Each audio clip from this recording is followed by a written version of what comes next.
നമ്മുടെ ലാലേട്ടൻ്റെ ഒരു cinema first day first show തിയേറ്ററിൽ പോയി കാണുന്ന സമയത്ത് ആ പടം കിടിലമാണെന്നുണ്ടെങ്കിൽ നമുക്ക് കിട്ടുന്ന ഒരു അഡ്രിനാലിൻ റഷ് ഉണ്ട്. മലയാള സിനിമയിൽ വേറെ ഒരു നടനും അങ്ങനെ ഒരു കിക്ക് നമുക്ക് തരാനായിട്ട് പറ്റൂല. അത് ഇങ്ങേരുടെ മാത്രം കോട്ടയാണ്. ലാലേട്ടൻ്റെ രാവണപ്രഭു നിങ്ങൾക്ക് എല്ലാവർക്കും അറിയാമല്ലോ. ഒക്ടോബർ 10-ാം തീയതി ഈ പടത്തിൻ്റെ റിലീസായിരുന്നു. അപ്പോൾ ഒരു ലാലേട്ടൻ കട്ട ഫാൻ എന്ന രീതിയിൽ രാവിലെ 7:30 ആലപ്പുഴ സീതാസ് തിയേറ്ററിലേക്ക് ഞാനങ്ങ് വിട്ടു. കാരണം ഇതൊക്കെ FDFS മിസ്സാക്കി കഴിഞ്ഞാൽ, അല്ലെങ്കിൽ ലാലേട്ടൻ ഫാൻസിൻ്റെ കൂടെ ഈ പടം തിയേറ്ററിൽ പോയിരുന്ന് കണ്ടില്ല എന്നുണ്ടെങ്കിൽ ലൈഫിൽ തന്നെ ഏറ്റവും വലിയ ഒരു മിസ്സിങ് ആയിട്ട് മാറും. ഞാൻ ലാലേട്ടൻ്റെ സ്ഫടികമാണെങ്കിലും റിലീസ് ചെയ്ത എല്ലാ പടവും നിങ്ങൾക്ക് എല്ലാവർക്കും അറിയാം, ഞാനൊരു ഒരു ഹാർഡ് കോർ ലാലേട്ടൻ ഫാനാണ്. അപ്പോൾ ലാലേട്ടൻ്റെ എല്ലാ സിനിമയും ഞാൻ ഫസ്റ്റ് ഡേ ഫസ്റ്റ് ഷോ തന്നെ തിയേറ്ററിൽ പോയി കാണും.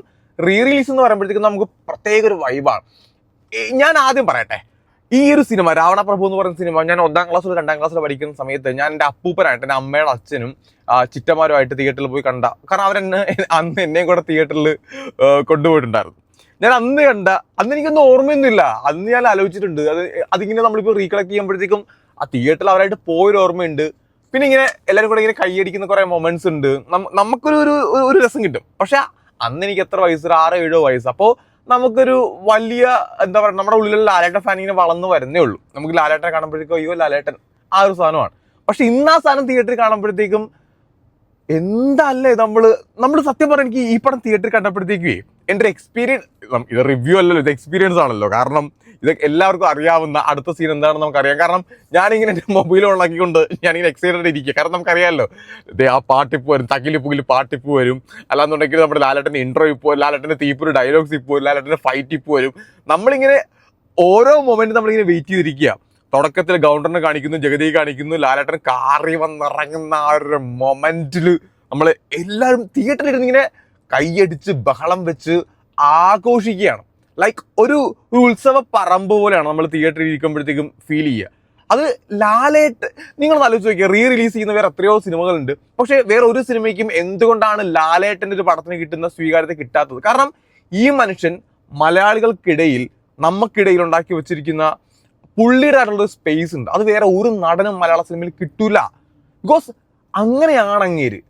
അപ്പോൾ ഞാൻ ഈ സിനിമ കണ്ട സമയത്ത് എനിക്ക് കുറേ കാര്യങ്ങൾ പറയണമെന്നുണ്ട്. പക്ഷെ എനിക്ക് ആദ്യം പറയണമെന്ന് തോന്നിയൊരു കാര്യമുണ്ട്. മലയാള സിനിമയിൽ ആരെങ്കിലും ഈ ഒരു വീഡിയോ എങ്ങനെയെങ്കിലും കണ്ടു കഴിഞ്ഞാൽ ഒറ്റ കാര്യം, രാവണപ്രഭു പോലെ, നരസിംഹം പോലെ, സ്ഫടികം പോലെ, ലൈക്ക് ഒന്നും വേണ്ട, ഇപ്പോൾ രാവണപ്രഭു പോലെ കണ്ടു. ഇതിനെപ്പറ്റി പറയാം. ഇതിനകത്ത് അങ്ങനെ ചെയ്തു വെക്കുന്ന ആക്ഷൻ, ഡയലോഗ്സ് എന്നൊക്കെ പറയുമ്പോഴത്തേക്ക് നമ്മൾ ഫോണിൽ കാണുമ്പോൾ ഈ ഡയലോഗ്സിൻ്റെ ഒരു ഇൻറ്റൻസിറ്റി നമുക്ക് 10 ഇരട്ടിയായിട്ട് തിയേറ്ററിൽ ഫീൽ ചെയ്യും. അത് എന്നെ കിടിലൻ ഡയലോഗാണ്. നമുക്കിങ്ങനെ രോമാഞ്ചം വന്നിട്ട് നമ്മുടെ സത്യം പറഞ്ഞാൽ നമുക്കിങ്ങനെ കണ്ണ് പോലും നിറഞ്ഞു പോകുന്ന രീതിയിൽ നമുക്ക് ഗൂസ് ബംസ് അടിക്കും. അമ്മാതിരി കുറേ ഡയലോഗ്സ്, ഫൈറ്റിനെ ഞാൻ പറയേണ്ട ആവശ്യമില്ലല്ലോ. നടേശ കൊല്ലണ്ടെന്ന് പറഞ്ഞ് പോകുമ്പോൾ ലാലേട്ടന് അടിച്ചു വെക്കണ ഒരു ഫൈറ്റ്, നമ്മുടെ ഇന്റർവെല്ലിൽ എനിക്കൊന്ന് മലയാള സിനിമയിലെ വൺ ഓഫ് ദി ബെസ്റ്റ് ഫൈറ്റാണ് രാവണപ്രഭുവിലെ ഇന്റർവെൽ ഫൈറ്റ് എന്ന് പറയുന്നത്, സിദ്ദിഖുമായിട്ടുള്ളത്. ക്ലൈമാക്സിലെ ഫൈറ്റ് ആയിക്കോട്ടെ, അത് ഇങ്ങനെ ഇത്രയും ഫൈറ്റുള്ള ലാലേട്ടൻ്റെ ഡാൻസ്, ലാലേട്ടൻ്റെ റൊമാൻറ്റിക് സീൻസ്. അപ്പോൾ ഞാൻ പറഞ്ഞു വരുന്നത്, ഈ ആക്ഷനും റൊമാൻറ്റിക് സീൻസും ഫൈറ്റും ഡയലോഗ്സും ഇമോഷണലി നമ്മൾ കണക്ട് ആവുന്ന നല്ലൊരു സ്റ്റോറിയും ഇതെല്ലാം കൂടെ ബ്ലെൻഡ് ചെയ്ത് വരുന്ന ഒരു ലാലേട്ടൻ മൂവി സത്യം പറഞ്ഞാൽ കുറേ നാളായിട്ട് നമുക്ക് മിസ്സിങ് ആണ്. അമ്മാതിരി ഒരു സാധനം ഇറക്കി വിട്ട് കഴിഞ്ഞാൽ ഓക്കെ. ഇപ്പോൾ നമ്മൾ നോക്കുമ്പോഴത്തേക്കും ലാസ്റ്റ് ഇറങ്ങിയ ഹൃദയപൂർവ്വം ആണെങ്കിൽ തന്നെയും പക്ക പുള്ളി ഒരു കിഡിലുമായിട്ട് അത് ചെയ്തു വെച്ചിട്ടുണ്ട്. നല്ല സിനിമയാണ്. തുടരും ഇൻഡസ്ട്രി ഹിറ്റായി, എംപുരാൻ ഇൻഡസ്ട്രി ഹിറ്റായി. അതിന് മുന്നേ നമ്മൾ ലൂസിഫർ കണ്ടു, ജയിലറിലൊരു സാധനം കണ്ടു, അല്ലാന്നുണ്ടെങ്കിൽ പുലിമുരുകൻ കണ്ടു, ദൃശ്യം കണ്ടു. നമ്മൾ ഒരുപാട് നല്ല സിനിമ കാണുന്നുണ്ട്.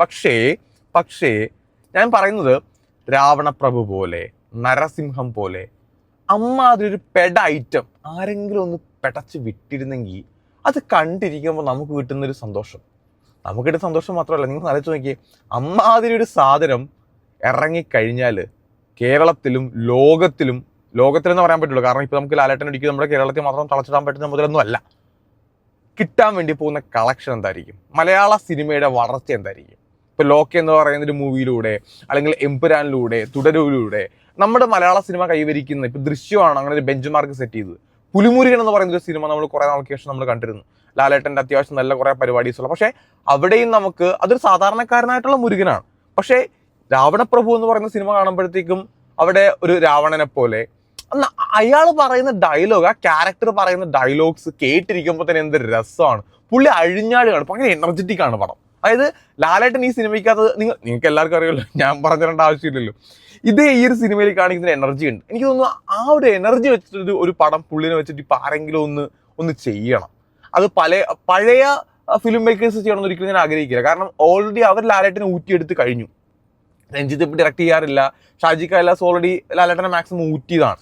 ഇപ്പൊ ലാലേട്ടന്റെ ഇതുവരെ കാണാത്തൊരു ഫേസ്, അല്ലെങ്കിൽ ഓക്കെ നമ്മൾ കണ്ട സാധനം തന്നെ ഈ പഴയ വീഞ്ഞ് പുതിയ കുപ്പിയിൽ എന്നൊക്കെ പറയുന്ന പോലെ മതി, ലാലേട്ടനായാൽ മതിയല്ലോ. ലാലേട്ടനാകുമ്പോൾ ഡയലോഗ് പറഞ്ഞാലും ഫൈറ്റ് ചെയ്താലും എന്ത് ചെയ്താലും അത് നീറ്റ് സാധനമാണെങ്കിൽ പറയേണ്ട ആവശ്യമില്ലല്ലോ.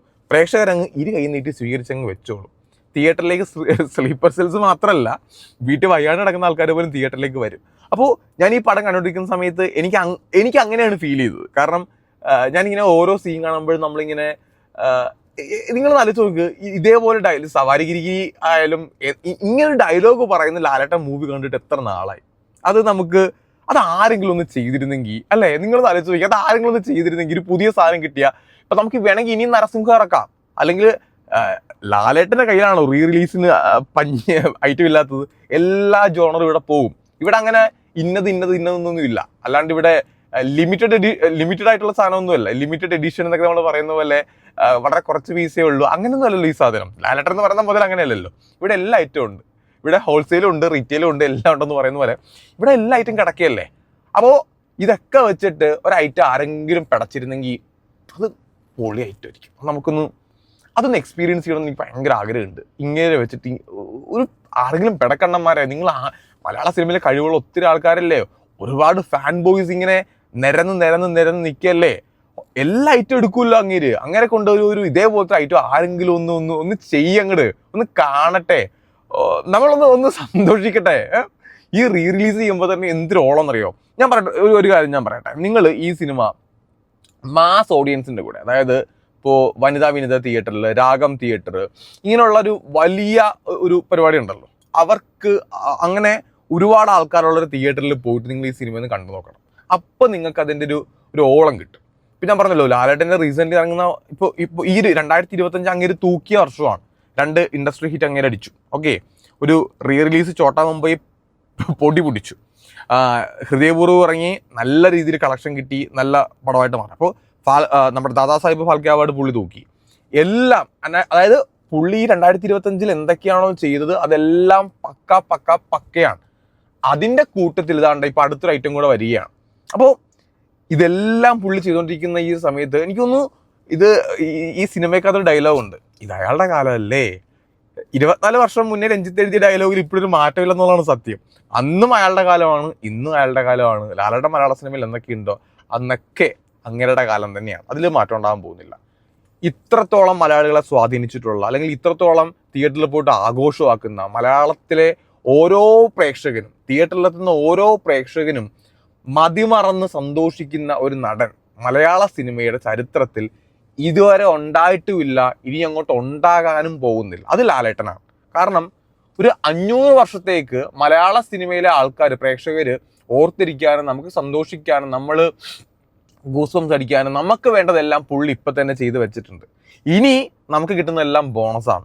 ഈ ബോണസ് കിട്ടുമ്പോഴത്തേക്കും നമ്മൾ സത്യം പറഞ്ഞാൽ ജോലി ചെയ്യുന്ന ആൾക്കാർക്ക് ബോണസ് എന്ന് പറയുമ്പോഴത്തേക്കും കുറച്ച് കൂടുതൽ ബോണസ് കിട്ടി സന്തോഷം എന്ന് പറയുന്ന പോലെ ലാലേട്ടൻ്റെ എത്ര കിടലിനി പടം ഇനിയും വന്നാലും നമുക്കതൊക്കെ ഒരു ബോണസാണ്, നമുക്കതൊക്കെ സന്തോഷമാണ്. നമ്മളെ സന്തോഷിപ്പിക്കാനായിട്ടാണ് ലാലേട്ടൻ ഓരോ സിനിമയും ചെയ്യുന്നത്. ആ ലാലേട്ടനോടും ആ അണിയറ പ്രവർത്തകരോടും സിനിമ ചെയ്യുന്ന ആൾക്കാരോടും ഞാനൊരു റിക്വസ്റ്റ് പോലെ പറയുകയാണ്, ആ മനുഷ്യനെ വെച്ചിട്ട് രാവണപ്രഭു പോലെ ഒരു സാധനം ആരെങ്കിലും ഒന്ന് ചെയ്യണം. അത് കാണാൻ വേണ്ടിയിട്ടാണോ? അത് നിങ്ങൾക്ക് ലാഭമല്ലേ? എന്തായാലും പടം മലയാള സിനിമയിലെ ഏറ്റവും വലിയ കളക്ഷൻ വരുന്നൊരു പടമായിട്ട് മാറും. നിങ്ങൾക്ക് ലാഭമാണ്. കാണുന്ന പ്രേക്ഷകരാണെങ്കിൽ നമ്മുടെ മനസ്സങ്ങ് നിറയും, നമുക്ക് ഭയങ്കര സന്തോഷമാണ്. ഇപ്പം ഈ ഒരു ഡേ ഞാൻ എത്രയോ വട്ടം ഞാൻ കണ്ട സിനിമയാണ് രാവണപ്രഭു.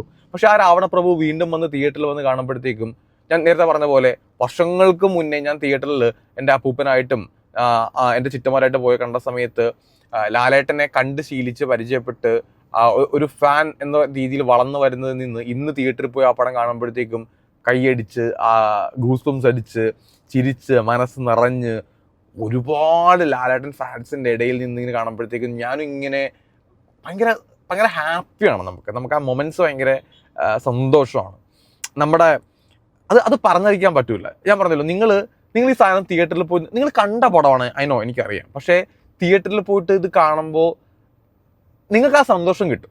ഞാനത് എത്ര വേർബലി എത്ര ഞാനത് പറഞ്ഞാലും നിങ്ങൾക്കത് കണക്ട് ആവണമെന്നുണ്ടെങ്കിൽ നിങ്ങൾ തിയേറ്ററിൽ തന്നെ പോകണം. ഈ ചോട്ടാ മുംബൈ ഞാൻ തിയേറ്ററിൽ പോയി കണ്ട സമയത്ത് ഈ ഫ്രണ്ടിൽ പോയിട്ട് കുറേ ആൾക്കാർ ഡാൻസ് കളിക്കുമ്പോഴത്തേക്കും ഞാൻ ആലോചിച്ചിട്ടുണ്ടായിരുന്നു എനിക്കും കൂടെ പോയി തുള്ളണം. അപ്പോൾ ഇന്ന് ഞാൻ ബാൽക്കണിയിലാണ് ഇരുന്നത് പടം കാണാനായിട്ട്. അപ്പോൾ സത്യം പറഞ്ഞു കഴിഞ്ഞാൽ ഞാൻ ഒറ്റയ്ക്കാണ് പടം കാണാൻ വേണ്ടി പോയത്. കാരണം ഞാൻ പെട്ടെന്നുള്ള പ്ലാനിങ് ആയിരുന്നു. അപ്പോൾ രാവിലെ 7:30 സീതാസിൽ ഷോ ഉണ്ടെന്ന് പോലും ഞാൻ കുറച്ച് ദിവസം മുന്നെയാണ് അറിഞ്ഞത്. അപ്പോൾ ഞാൻ ഓർത്തു സാധാരണ 10 മണിക്കൊക്കെയാണല്ലോ റിലീസിൻ്റെ ഒരു ഫസ്റ്റ് ഷോ വെക്കുക, പക്ഷെ ഇതങ്ങനെയല്ല. ഇത് കാരണം അറിയാമല്ലോ, ആൾക്കാർ കയറുന്ന എല്ലാവർക്കും നന്നായിട്ട് അറിയാം. അപ്പം നമ്മളും ഭയങ്കര ഹാപ്പി ആവും, നമ്മുടെ മൂഡ് ഭയങ്കരമായിട്ട് ചേഞ്ച് ആവും, നമുക്ക് ഭയങ്കര ഒരു രസം തോന്നും. ഞാൻ എനിക്ക് ഭയങ്കര ഹാപ്പിയാണ് ഞാൻ ഈ പടം കണ്ട് ഇറങ്ങുന്ന സമയത്ത്.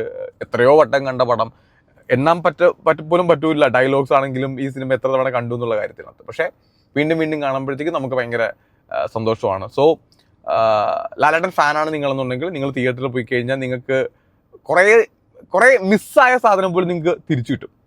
ഒരു മൂവി ലവർ ആണെന്നുണ്ടെങ്കിൽ നിങ്ങളുടെ ഞാൻ പറയണ്ടല്ലോ, അത് ഭയങ്കര എക്സൈറ്റ്മെന്റ് ഞാൻ പറയാണ്, നമ്മൾ ഹാപ്പി ആവും. ഓക്കെ, അപ്പോൾ ഇനിയിപ്പോൾ ലാലേട്ടൻ്റെ അടുത്ത റിലീസ് പടം മേ ബി എനിക്കറിയില്ല, നരസിംഹമൊക്കെ ആയിരിക്കാൻ ചാൻസ് ഉണ്ട്. എന്തായാലും ഇറക്കും, അവരതെന്തായാലും ഇറക്കും. അപ്പോൾ പൊളിക്കും.